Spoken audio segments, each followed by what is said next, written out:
Our very own planes, trains, and automobiles. A Sellersburg car detailer took his talent nearly 1,500 miles away to work on something a little bit different. And pretty important, military aircraft from the World Wars. WDRB's Christy Batista tells us what started as a hobby quickly turned into a life-changing gift.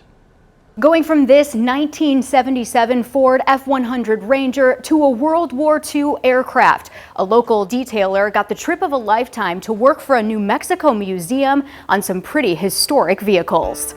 Start in the same spot, go to the same areas and do the same thing every time. There's a little more to it than just wax on, wax off. I did a one-step polish, which takes out any kind of like light swirl marks, scratches, any other imperfections in the paint. What started as a hobby for Jerry Grant has now turned into a full-time gig, detailing cars like this 1977 Ford F-100 Ranger for people across southern Indiana. Add a little shine to it too. It's taken the Sellersburg man across the country to New Mexico. They don't want just anybody working on these things. As part of a team working on military aircraft and classic cars for the War Eagles Air Museum. One of the cars that we actually worked on was an $800,000 1935 Auburn. So yeah.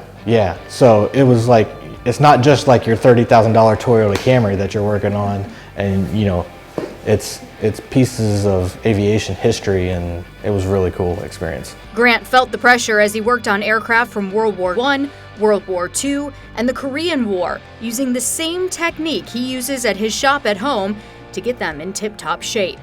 It was delivered exactly 80 years to the day that we were working on that plane. And it was a DC-3, and that plane was responsible for dropping paratroopers over in Normandy during D-Day. Now, it's given him the confidence to try to be a part of the team that works on Air Force One next July. I'm working with something that valuable to them, and just to see them light up when they pick up, it's pretty cool. Proving to him, the sky's the limit.